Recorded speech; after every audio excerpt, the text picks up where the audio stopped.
Lagi salam.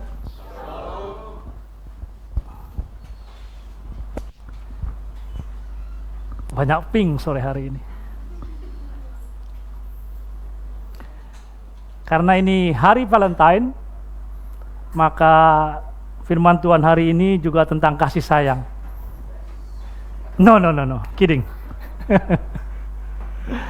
Saya bahkan akan bicara tentang hal yang lebih penting dari kasih sayang.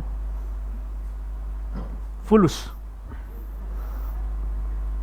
Saya akan bicara tentang uang.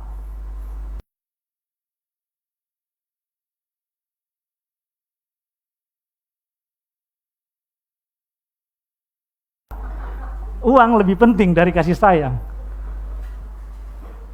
Ya, hari ini tentang uang, kekayaan, harta benda.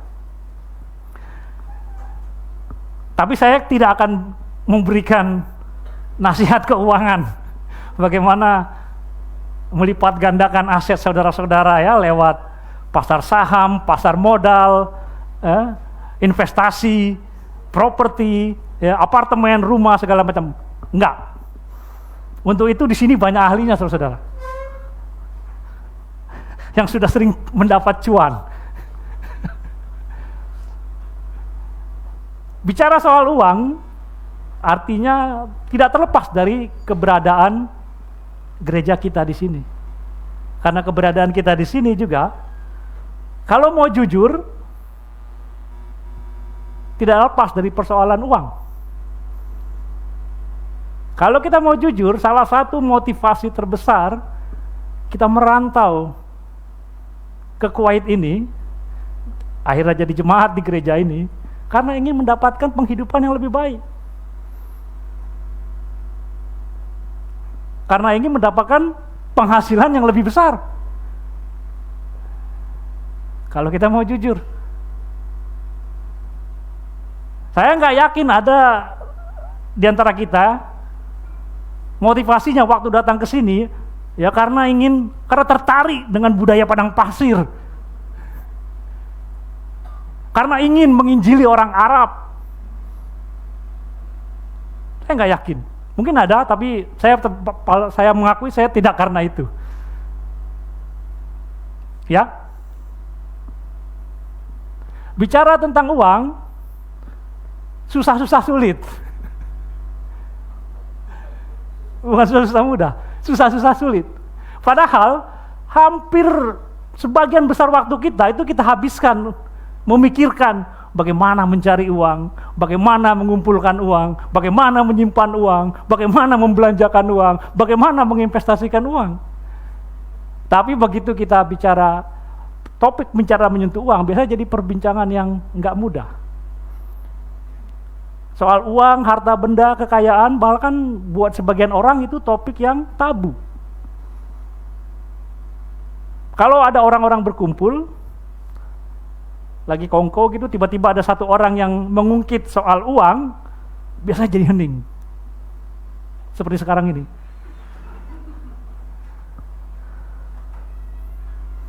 Saya baru aja baca artikel online tentang penggunaan uang. Jadi menurut artikel itu ada 3 cara terbaik menggunakan uang. Yang pertama, sebulan sekali membelanjakannya untuk memanjakan diri.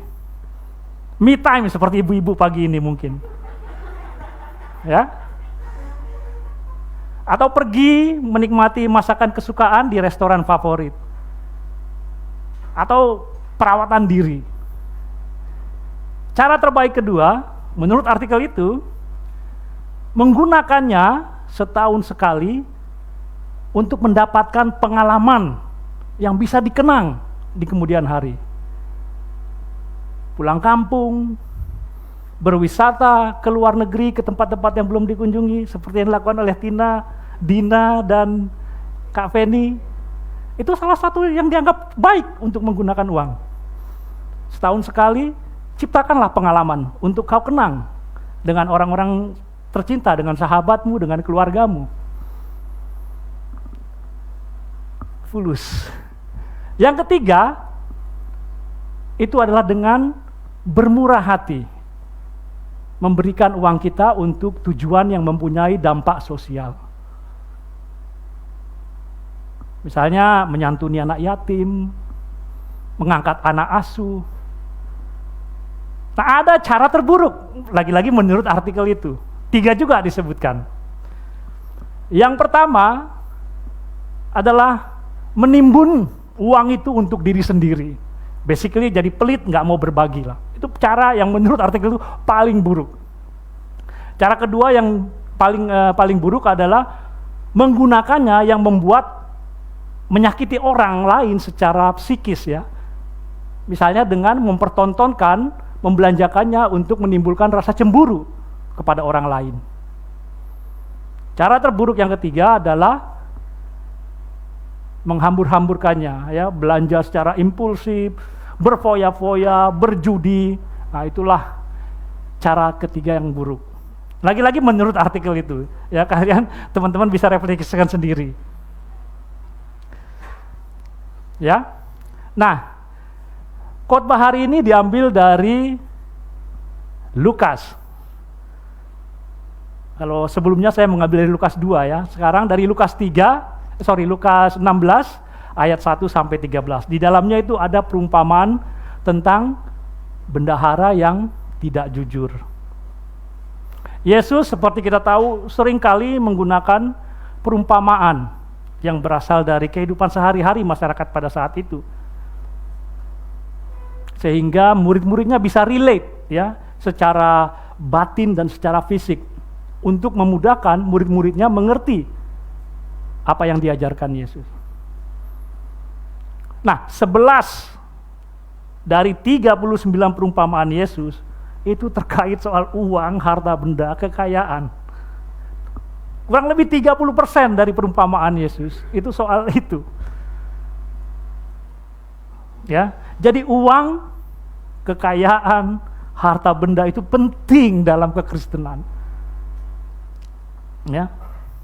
Dan sikap kita terhadap hal tersebut, ya, dan cara kita menggunakan semua itu yang sebetulnya adalah berkat dari Tuhan. Sebagai orang Kristen kita percaya harta, kekayaan, uang adalah berkat dari Tuhan. Sikap kita terhadap semua itu dan cara kita mempergunakannya merupakan barometer kondisi spiritual kita. Karena itu bijak gunakan berkat topik kita sore hari ini. Mari kita berdoa. Bapa kami yang bertata di kerajaan surga, dengan hati bersyukur Tuhan, kami berkumpul sore hari ini mensyukuri karunia dan anugerah-Mu yang terus Kau curahkan kepada kami Bapa. Kami berterima kasih Bapa untuk kesempatan sore hari ini Bapa, mendengarkan firman-Mu setelah kami memanjatkan pujian penyembahan kami kepada-Mu Tuhan. Bapa Surgawi, kami datang dengan hati terbuka sekarang untuk menerima firman-Mu. Kami mohon hikmat untuk memahami firman-Mu dan memohon kekuatan Tuhan untuk dapat menerapkannya dalam hidup kami. Hamba memohon bimbingan Roh Kudus-Mu untuk firman yang akan hamba bawakan, agar bukan suara hamba tetapi suara-Mu Tuhan yang berbicara kepada setiap hati. Berfirmanlah Tuhan, kami siap mendengarkan. Amin. Lukas 16 ayat 1 sampai 13 saya akan baca dimulai dari yang ayat 1 sampai 9 ya. Perumpamaan tentang bendahara yang tidak jujur. Dan Yesus berkata kepada murid-muridnya, ada seorang kaya yang mempunyai seorang bendahara. Kepadanya disampaikan tuduhan bahwa bendahara itu menghamburkan miliknya. Lalu ia memanggil bendahara itu dan berkata kepadanya, apakah yang kudengar tentang engkau? Berilah pertanggungan jawab atas urusanmu, sebab engkau tidak boleh lagi bekerja sebagai bendahara. Kata bendahara itu dalam hatinya, apakah yang harus aku perbuat? Tuanku memecat aku dari jabatanku sebagai bendahara. Mencangkul aku tidak dapat, mengemis aku malu. Aku tahu apa yang akan aku perbuat. supaya apabila aku dipecat dari jabatanku sebagai bendahara, ada orang yang akan menampung aku di rumah mereka. Lalu ia memanggil seorang demi seorang yang berhutang kepada tuannya. Katanya kepada yang pertama, berapakah hutangmu kepada tuanku? Jawab orang itu, 100 tempayan minyak. Lalu katanya kepada orang itu, inilah surat hutangmu, duduklah dan buat surat hutang lain sekarang juga, 50 tempayan. Kemudian ia berkata kepada yang kedua, dan berapakah hutangmu? Jawab orang itu, 100 pikul gandum. Katanya kepada orang itu, inilah surat hutangmu, buatlah surat hutang lain, 80 pikul. Lalu tuan itu memuji bendahara yang tidak jujur itu karena ia telah bertindak dengan cerdik. Sebab anak-anak dunia ini lebih cerdik terhadap sesamanya daripada anak-anak terang. Dan aku berkata kepadamu, ikatlah persahabatan dengan mempergunakan mamon yang tidak jujur, supaya jika mamon itu tidak dapat menolong lagi, kamu diterima di dalam kemah abadi. Lalu ayat 10-13, setia dalam perkara kecil, nasihat. Barang siapa setia dalam perkara-perkara kecil, ia setia juga dalam perkara-perkara besar. Dan barang siapa tidak benar dalam perkara-perkara kecil, ia tidak benar juga dalam perkara-perkara besar. Jikalau kamu tidak setia dalam hal mamon yang tidak jujur, siapakah yang akan mempercayakan kepadamu harta yang sesungguhnya?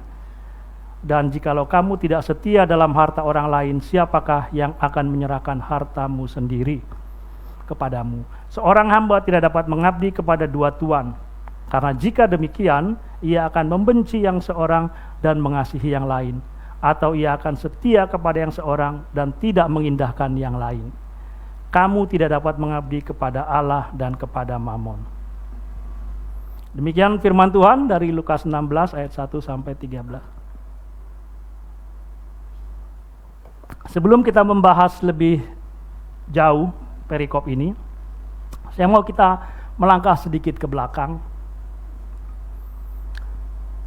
melihat bagaimana Lukas sebenarnya sudah menyinggung soal harta, kekayaan, uang di dalam banyak-banyak pasalnya sebelumnya. Kita tahu Lukas 1 dan 2 bicara soal pemberitahuan kelahiran Yesus dan tentang kelahiran Yesus itu sendiri sampai dia berumur 12 tahun. Bahkan sejak Lukas 3, ya,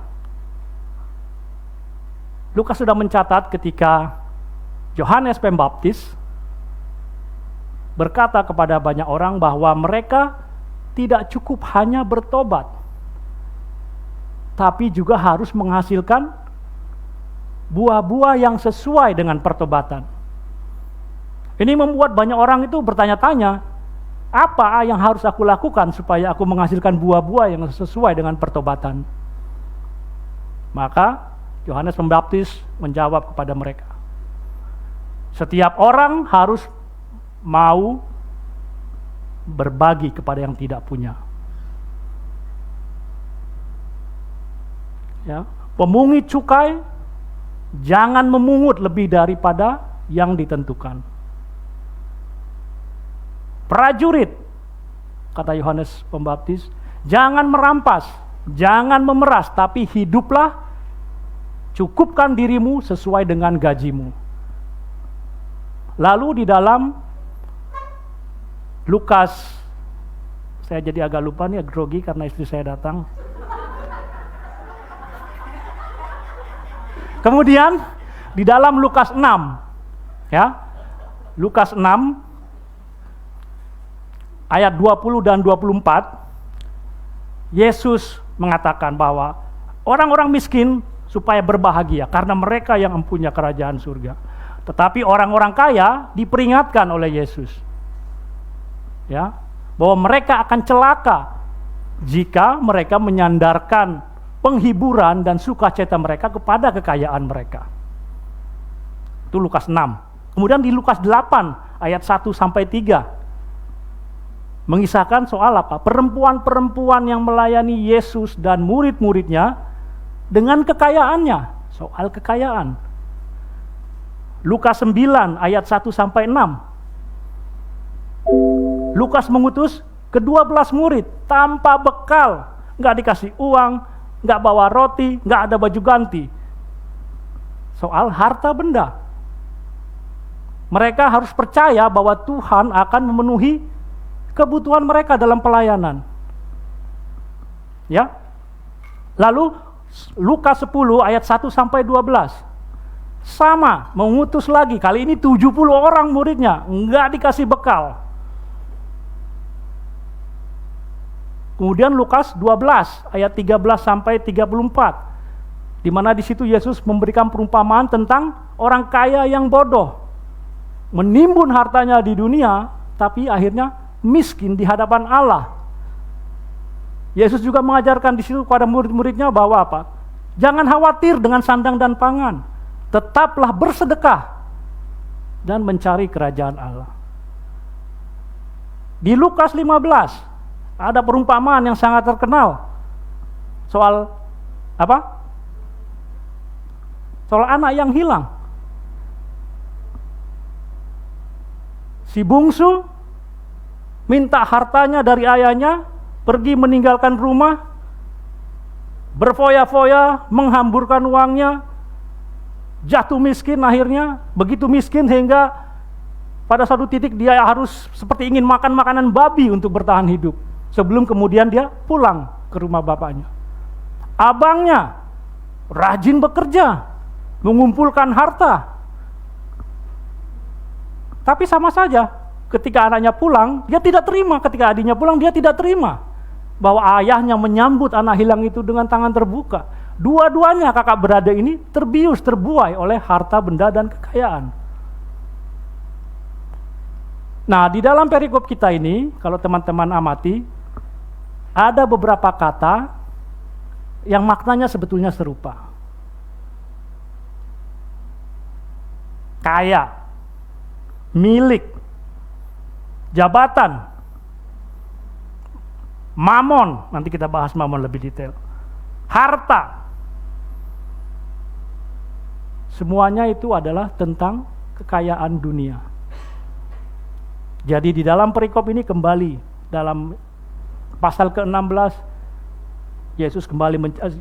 Lukas kembali mencatat bagaimana Yesus ingin melanjutkan menekankan betapa pentingnya soal ini, dilandasi oleh pasal-pasal sebelumnya. Mari kita gali lebih dalam ayat per ayat. Dalam ayat yang ke-1 sampai ke-2, kita diperkenalkan kepada dua karakter di sini ya. Saya bacakan, Yesus berkata kepada murid-muridnya, ada seorang kaya yang mempunyai seorang bendahara. Kepadanya disampaikan tuduhan bahwa bendahara itu menghamburkan miliknya. Lalu ia memanggil bendahara itu dan berkata kepadanya, apakah yang kudengar tentang engkau? Berilah pertanggungan jawab atas urusanmu, sebab engkau tidak boleh lagi bekerja sebagai bendahara. Ada dua karakter utama di sini, bendahara dan orang kaya. Kita ada dua bendahara di sini. Ada Minda, bendahara gereja, ada Tina, bendahara ICFK. Bendahara diambil dalam naskah asli Yunani Perjanjian Baru, kata yang dipakai adalah oikonomos. Artinya, kemudian diterjemahkan ke dalam bahasa Inggris menjadi steward atau manager. Jadi bendahara di sini kita artikan sebagai orang yang mempunyai tanggung jawab mengelola kekayaan, harta, benda orang lain, bukan miliknya.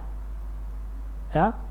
Minda mengelola kekayaan gereja, ya, uang gereja.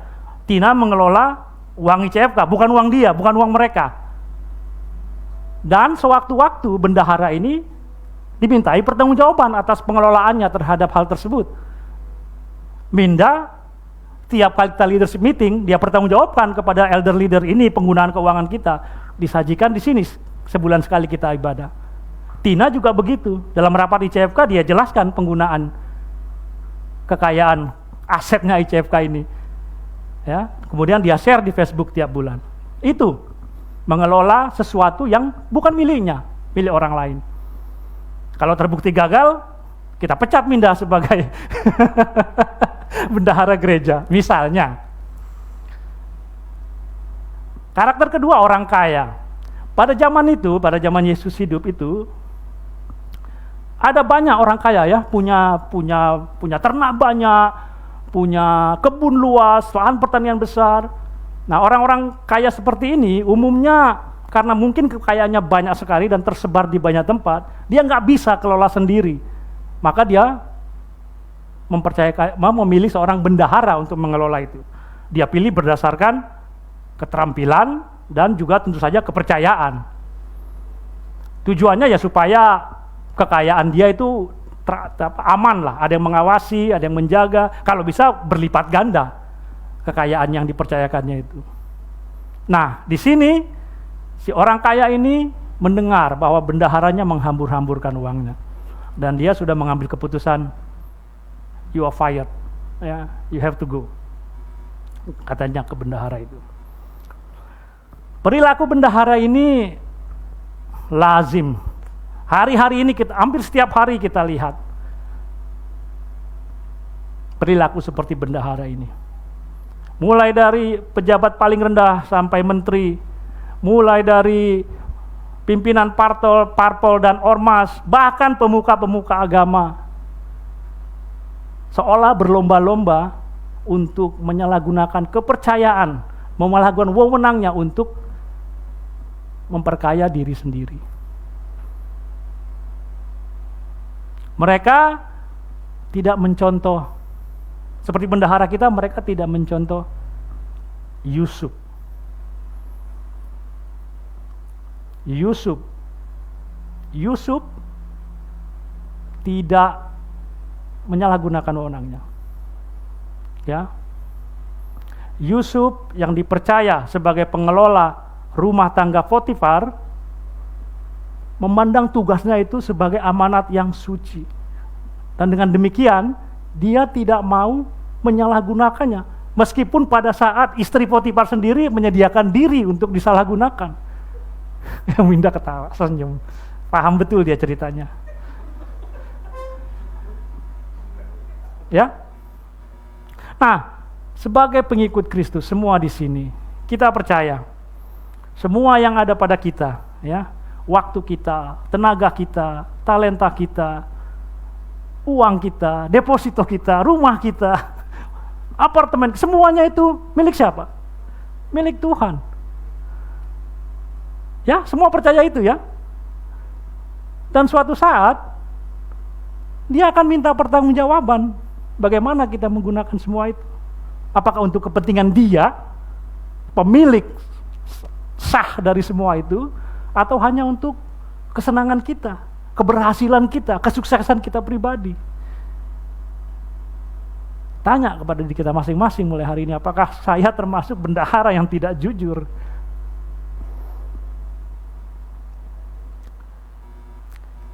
Dalam ayat yang 3 dan keempat, kita lihat bagaimana bendahara kita ini merespon. Kata bendahara itu di dalam hatinya, wah, apa yang harus aku perbuat? Tuhanku memecat aku dari jabatanku sebagai bendahara. Dalam hati dia berpikir, mencangkul aku tidak dapat, mengemis aku malu. Aku tahu apa yang akan aku perbuat, supaya apabila aku dipecat dari jabatanku sebagai bendahara, ada orang yang akan menampung aku di dalam rumah mereka. Kan berkata dalam hati ya, itu yang itu dalam pikirannya. Bendahara ini bilang dalam hatinya bahwa dia tidak bisa mencangkul. Menurut saya maksudnya saya tidak akan mencangkul. Saya tidak mau mencangkul. Mencangkul itu pekerjaan berat, saudara-saudara. Saya nggak mau, bendahara ini nggak mau melelahkan dirinya dengan pekerjaan fisik seperti itu. Dia juga terlalu sombong untuk mengemis. Ya, nggak mau dia. Dia tidak mau keluar dari zona nyamannya dan berusaha menjaga gengsinya. Tapi satu hal yang kita amati di sini, bendahara ini cerdas, ya, dia sigap, dia tangkas, dia strategik, ya, dia segera memutar otak. Masih dalam pertemuan pemanggilan itu kan, karena dia dia bilang dalam hatinya dia berpikir, masih di situ, dia segera mengkaji apa dampak keputusan tuannya ini.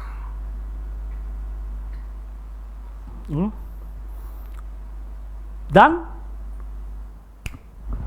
nggak lama dia dapat ide. Apa idenya? Dia ingin memastikan bahwa ada orang yang akan menolong dia setelah dia dipecat, setelah dia kehilangan pekerjaan.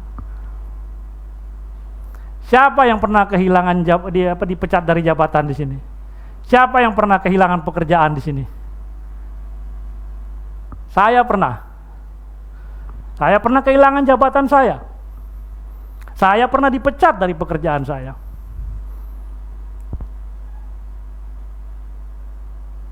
Saya waktu itu, saya tidak seperti bendahara ini. Yang saya pikirkan adalah bagaimana caranya mendapatkan pekerjaan baru. Saya sudah sampai pada titik saya rela melamar pekerjaan yang jabatannya lebih rendah. Saya mau melamar pekerjaan di bidang yang gajinya lebih kecil. Saya tidak terpikir memastikan ada orang lain yang akan menolong saya, dan untuk situ saya akan menyalahgunakan harta atau jabatan saya di perusahaan saya yang sebelumnya. Enggak berpikir. Inilah kecerdikan, kehebatan bendahara yang tidak jujur ini.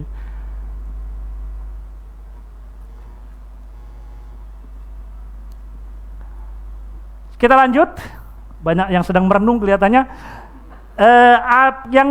Ayat yang kelima dan ketujuh, kita lihat bagaimana dia, bendahara ini, mengeksekusi idenya. Lalu ia memanggil seorang demi seorang yang berhutang kepada tuannya. Katanya kepada yang pertama, berapa hutangmu kepada tuanku? Jawab orang itu, 100 tempayan minyak. Ini minyak zaitun ya, bukan minyak sayur. Lalu katanya kepada orang itu, inilah surat hutangmu. Duduklah, buat surat hutang lain sekarang juga. Ya betul, 100 tempayan minyak. Ini surat hutangmu, bikin yang baru. 50 tempayan. Ya.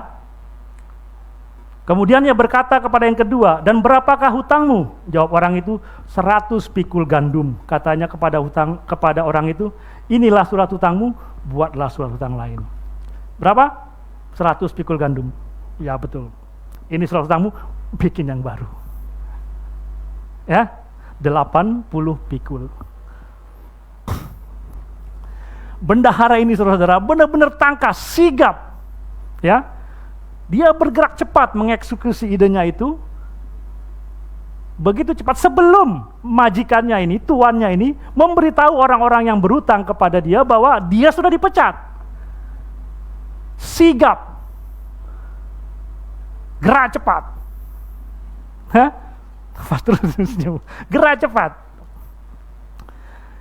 Dan apa yang dilakukan bendahara ini, ada ungkapan bahasa Inggrisnya, saudara. Ada yang tahu? I scratch your back, you scratch mine. Aku garuk punggungmu, kamu garuk punggungku. Gua nolong lu tolong gue. Itu yang dia lakukan di sini. Jadi dalam mengeksekusi idenya itu, apa yang dilakukan sesungguhnya adalah dia pergunakan jabatannya itu dan harta tuannya untuk memastikan bahwa ada orang yang akan menjamin keselamatannya setelah dia tidak lagi jadi bendahara. Ya, dengan cara apa? Menanam budi kepada kedua pengutang ini. Saya minum dulu.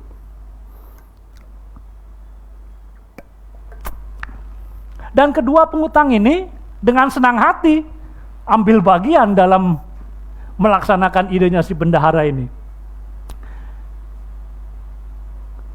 Ya. Karena mereka juga diuntungkan, utangnya dikurangi. Orang pertama, berapa utangnya? 100 pikul tempayan minyak zaitun. Saya cek riset kecil-kecilan, itu nilainya dalam ekonomi masa kini 30.000 Kuwaiti dinar. Dikurangi 50%. Pengutang kedua, berapa utangnya? 100 pikul gandum. Itu dalam ekonomi sekarang nilainya setara 80.000 Kuwaiti dinar. Di-korting 20%. Pengurangan itu begitu signifikan karena bendahara ini memastikan bahwa dua orang ini akan merasa perlu untuk membalas kebaikannya. Kalau cuman dibantu ya 20-50 kedi, ngapain? Ini luar biasa.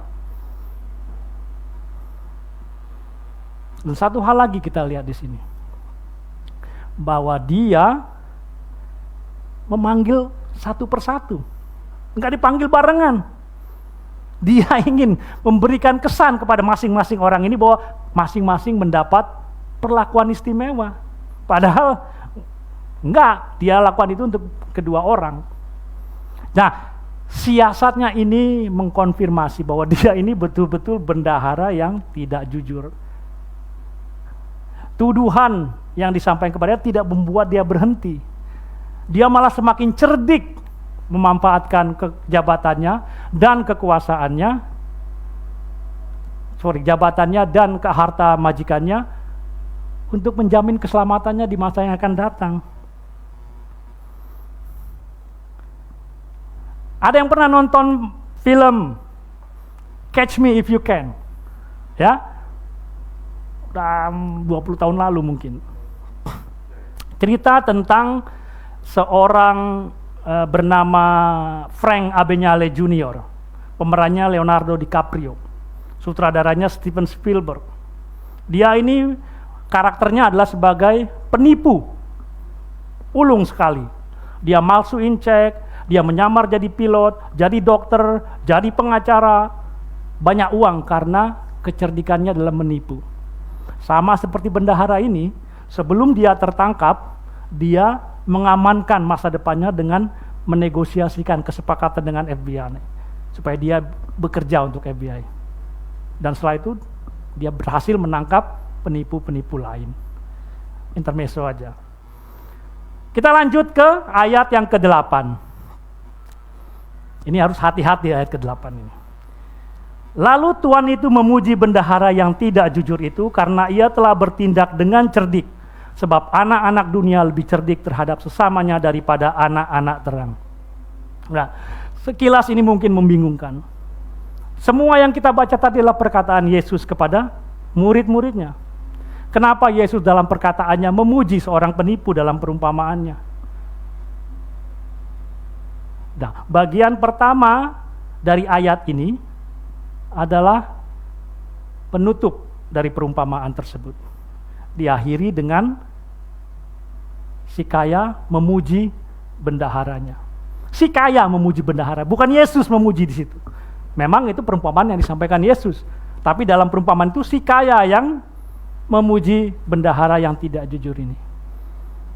Memujinya pun bukan karena perbuatan kebaikan dari si bendahara ini, atau karena aspek etika dari apa yang dilakukan oleh bendahara ini, bukan. Dipuji karena kecerdikannya.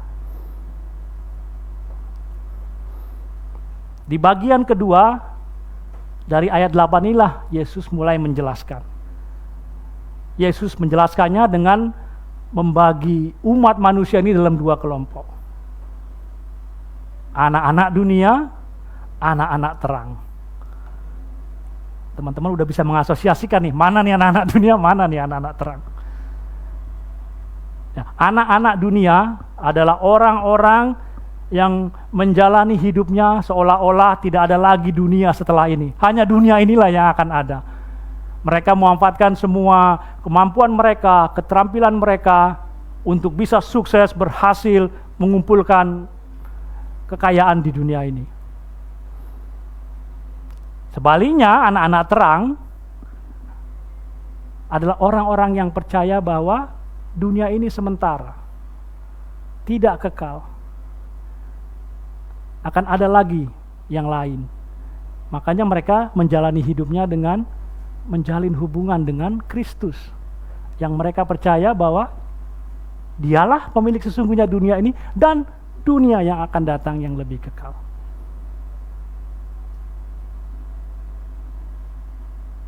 Kenapa si bendahara si kaya ini memuji? Karena bendahara maupun orang kaya ini adalah sama-sama anak-anak dunia.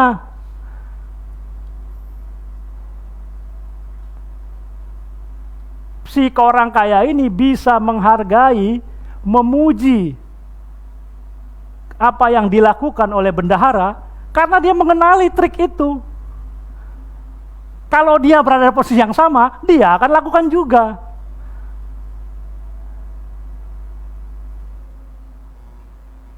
Sekali lagi, Yesus tidak menganjurkan ketidakjujuran, ya.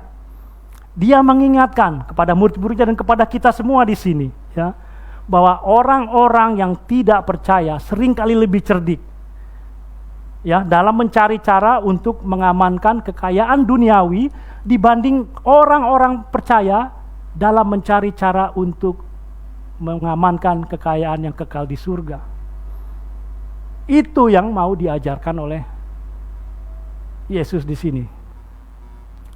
Jadi saudara-saudara, kita perlu, ya, menerapkan kemampuan, keterampilan kita dalam mengejar kesuksesan dunia, ya, kerja keras kita, determinasi kita, gerak cepat kita, perencanaan matang kita, problem solving kita, semua itu, ya, dalam usaha kita mencari kerajaan Allah, ya, baik sebagai pribadi maupun kita sebagai gereja. Gunakan kemampuan dan keterampilan itu. Lalu kita lanjut ke ayat yang ke-9. Dan aku berkata kepadamu, ikatlah persahabatan dengan mempergunakan mamon yang tidak jujur, supaya jika mamon itu tidak dapat menolong lagi, kamu diterima di dalam kemah abadi. Mamon ini asalnya dari bahasa Aramaik.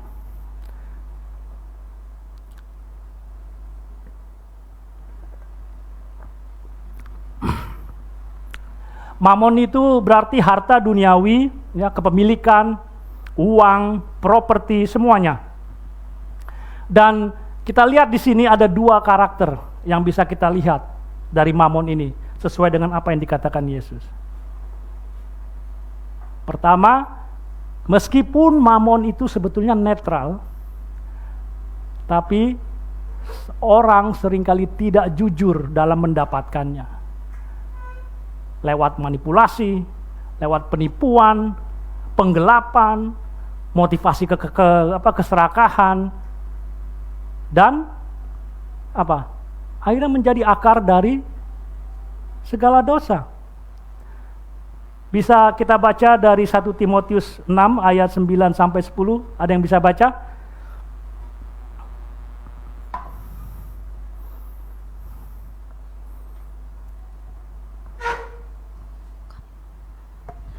1 Timotius 6 ayat 9 sampai 10. Tetapi mereka yang ingin kaya terjatuh ke dalam pencobaan, ke dalam jerat dan ke dalam berbagai-bagai nafsu yang hampa dan yang mencelakakan, yang menenggelamkan manusia ke dalam keruntuhan dan kebinasaan. Karena akar segala kejahatan ialah cinta uang. Sebab oleh memburu uanglah beberapa orang telah menyimpang dari iman dan menyiksa dirinya dengan berbagai-bagai duka. Ya. Karakter yang kedua adalah mamon ini, uang itu, kekayaan semua itu, harta benda itu tidak bertahan lama. Suatu saat akan meninggalkan kita atau akan kita tinggalkan. Nah, bagaimana cara menggunakan mamon? Ya, bagaimana cara menggunakan uang kita, tabungan kita, semuanya yang sebetulnya adalah milik Tuhan. Nah, di sini Yesus mengajarkan agar kita menggunakan semua itu untuk mendapatkan sahabat di surga yang kekal, yaitu orang-orang yang semasa hidupnya di dunia ini hidup di dalam Kristus karena pengelolaan kita akan mamon yang dipercayakan kepada kita.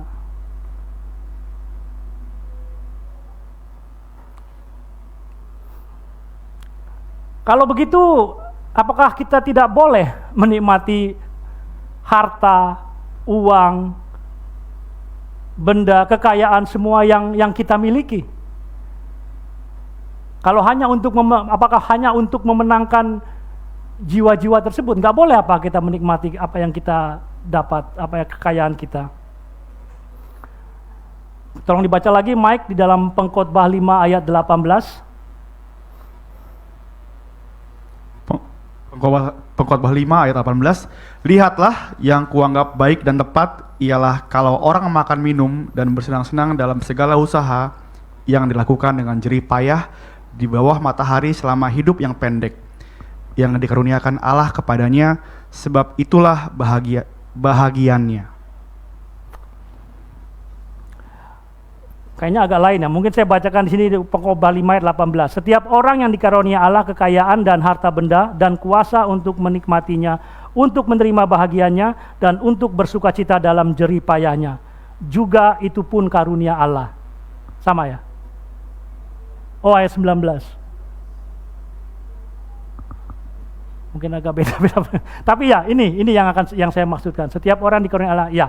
Jadi jelas, ya. Kita boleh menjadi kaya, selama kaya itu memang hasil jerih payah kita. Ya.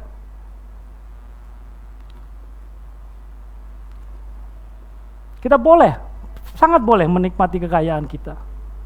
Bahkan kalau ada orang yang banyak hartanya, tapi tidak bisa menikmatinya dengan penuh sukacita, kalau menurut firman ini, mungkin harta itu tidak diperoleh dari karunia Allah. Akan tiba waktunya, saudara-saudara, bahwa harta benda kita akan sirna. Semuanya, ya, entah pada saat kita meninggal atau pada saat Yesus datang kedua kali ketika kita masih hidup. Ketika waktu itu datang, rupiah kita, dolar kita, dinar kita, rumah kita, apartemen kita nggak ada lagi gunanya. Ya, emas yang kita timbun nggak ada lagi gunanya. Kita bisa memanfaatkannya sekarang ketika kita masih hidup untuk mendapatkan sahabat-sahabat bagi kita di surga yang kekal, seperti yang diajarkan Yesus di dalam ayat 8 ini, ayat 9 ini. Lalu kita membahas yang ayat 10 dan 12. Barang siapa setia dalam perkara-perkara kecil, ia setia juga dalam perkara-perkara besar.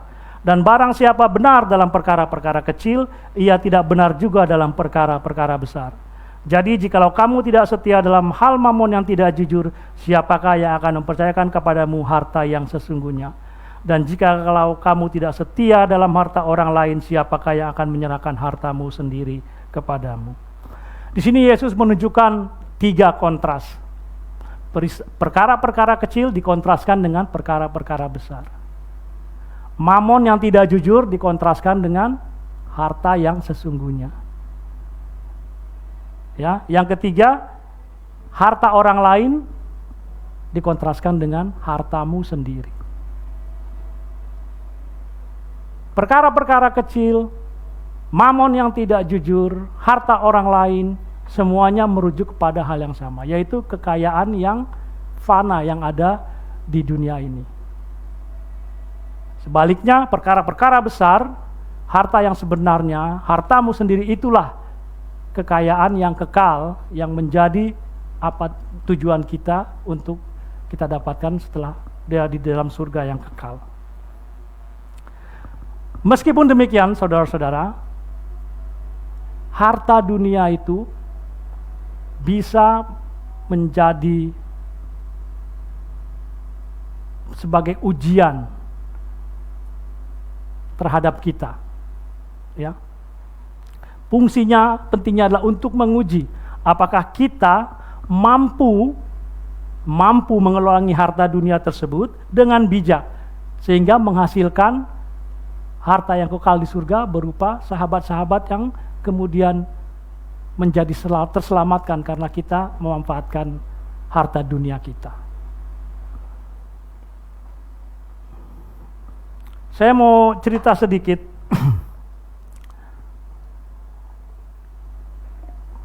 Siapa di sini yang pernah kehilangan seluruh tabungan dinarnya?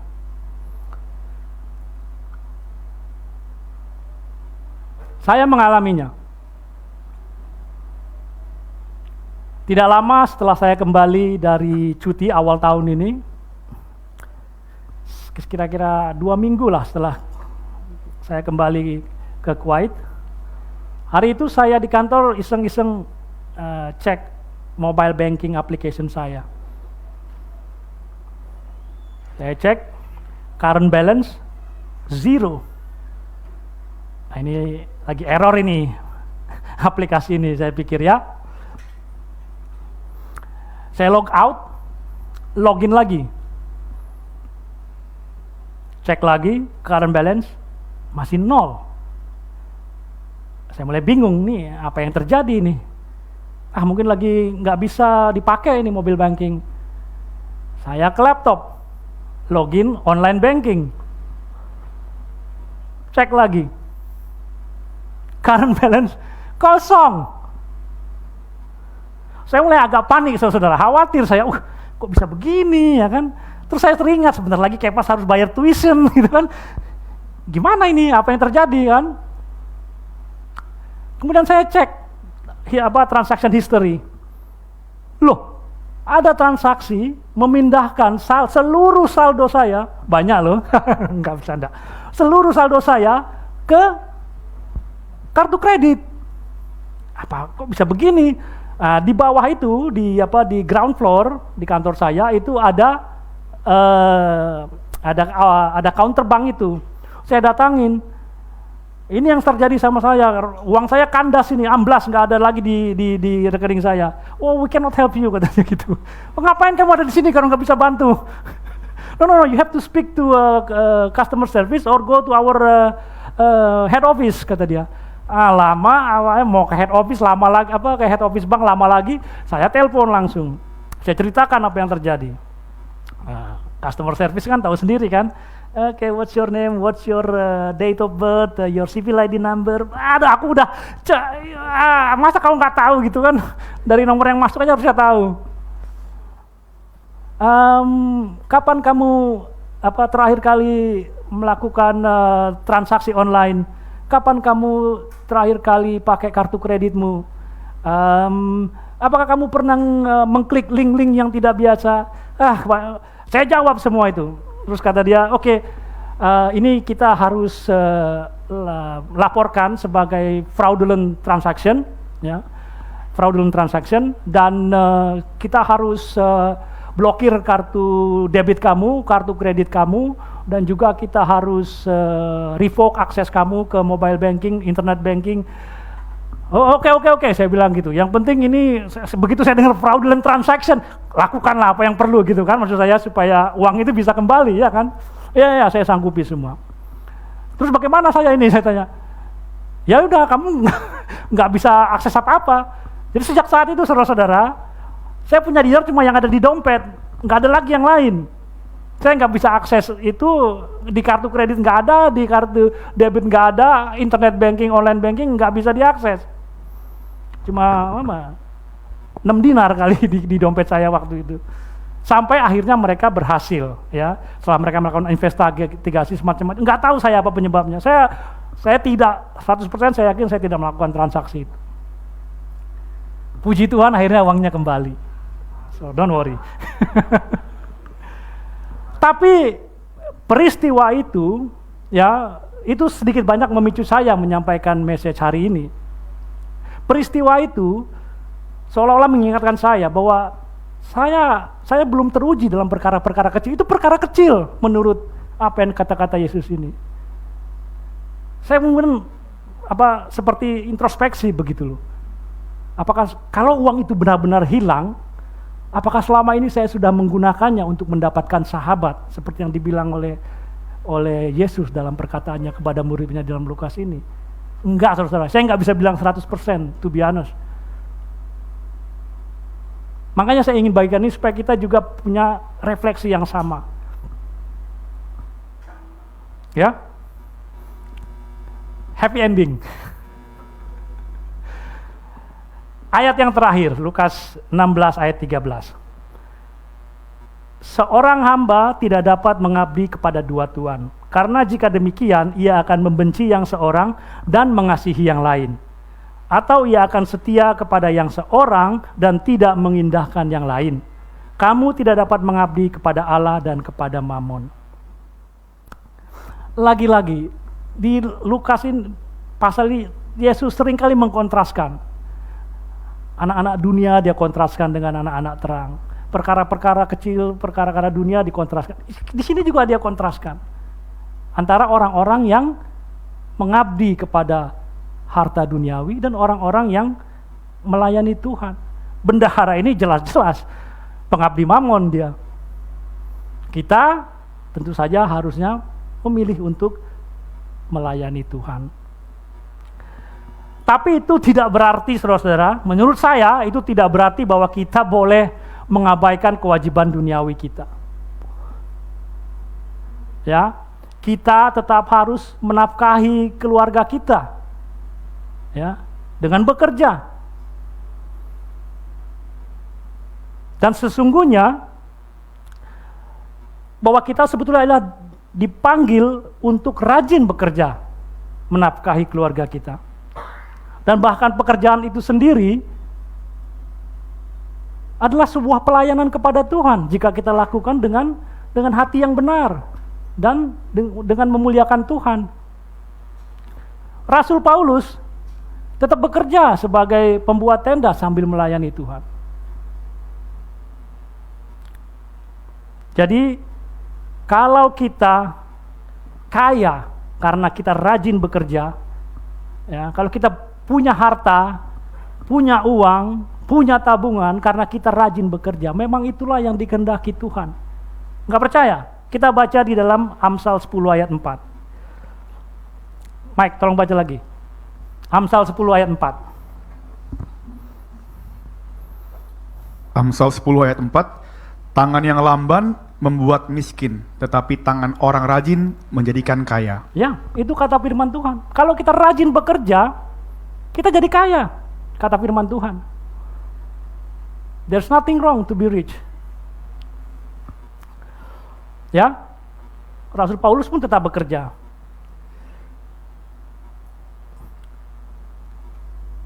Pertanyaan lagi, siapa yang miskin di sini? Semua kaya di sini, saya lihat nggak ada yang ngasih tangan sebagai orang miskin. Karena semuanya kaya. Saya mau berikan satu peringatan dari Rasul Paulus kepada Timotius. Saya akan bacakan, gak usah mic. Simak. Ini dalam 1 Timotius 6 ayat 17 sampai 19.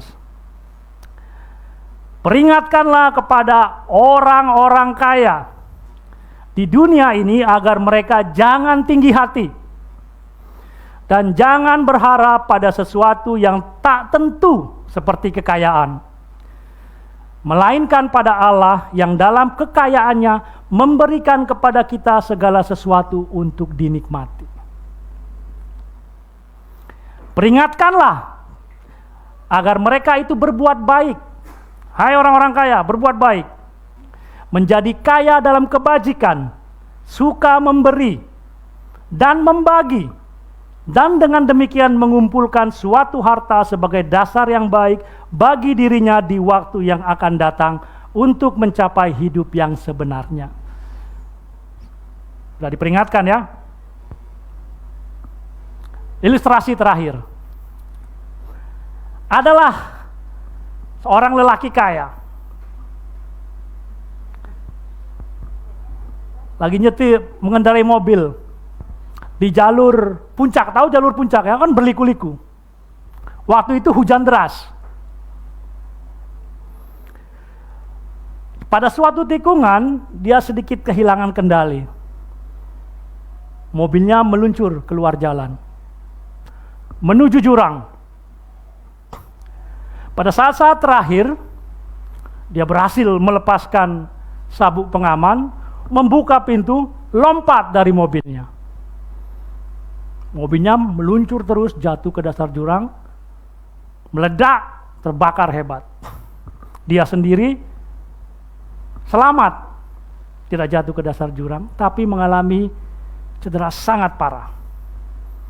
Mungkin nyangkut di pintu waktu dia lompat itu, lengannya putus. Nah, saat itu ada pengemudi truk lewat, lihat semua kejadian itu. Dia turun, berlari ke arah si lelaki ini. Lelaki ini baru saja bangkit dari jatuhnya. Dia lihat ke jurang, mobilnya terbakar. Dia teriak sampai menangis. Mobilku! Mobil baruku, BMW baruku, kata dia.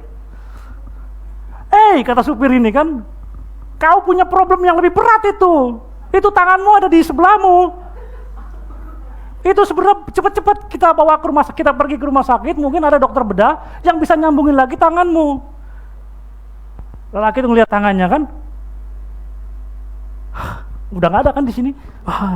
Teriak lagi dia, oh, jam tanganku, Rolexku, katanya. Saudara-saudara, kita boleh menikmati kekayaan, tapi jangan jadikan kekayaan sebagai berhala. Sebagai penutup, beberapa poin yang ingin saya tekankan. Uang, kekayaan, dan harta benda adalah milik Tuhan. Kita semua percaya itu diberikan kepada kita supaya kita manfaatkan demi kepentingannya. Suatu saat kita akan dimintai pertanggungjawaban. Ya, kita gunakan berkat Tuhan itu untuk apa? Untuk mendapatkan sahabat-sahabat yang menjadi saudara kita di surga yang kekal. Kita perlu menerapkan keterampilan, kemampuan kita dalam mengejar kesuksesan duniawi, ya, seperti poin-poin yang seperti saya bilang tadi. Untuk apa?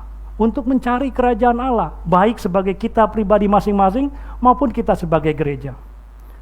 Pekerjaan adalah juga berkat Tuhan, dan itu bisa menjadi pelayanan kalau kita lakukan dengan hati yang benar untuk kemuliaan Tuhan. Itu adalah juga berkat dari Tuhan. Harta benda yang kita peroleh karena jerih payah kita, ya, itu juga berkat dari Tuhan untuk kita nikmati, bukan untuk kita jadikan berhala. Hal terakhir, ya, keselamatan dan hidup yang kekal. Walaupun tadi saya sudah bilang lakukan ini, lakukan itu, bukan yang kita lakukan yang menyelamatkan kita. At the end of the day adalah iman kita yang menyelamatkan kita. Iman kita kepada Kristus lah yang menyelamatkan kita. Tapi iman itu yang sejati akan mewujud dalam sikap kita sebagai bendahara yang setia kepada Tuhan. Mari kita berdoa.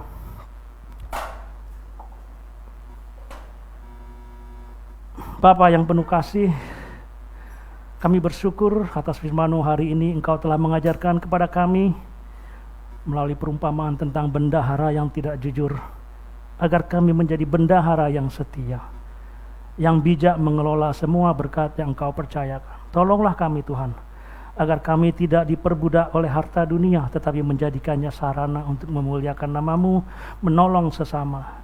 Ajarkan kami untuk hidup dengan hikmat, setia dalam perkara kecil maupun besar, dan selalu mengutamakan Engkau di atas segalanya. Kami mohon bimbingan Roh Kudus-Mu agar hati kami senantiasa lurus di hadapan-Mu, menjauhkan diri kami dari ketidakjujuran, serta hidup di dalam firman-Mu. Dalam nama anak-Mu Yesus kami sudah berdoa. Amin.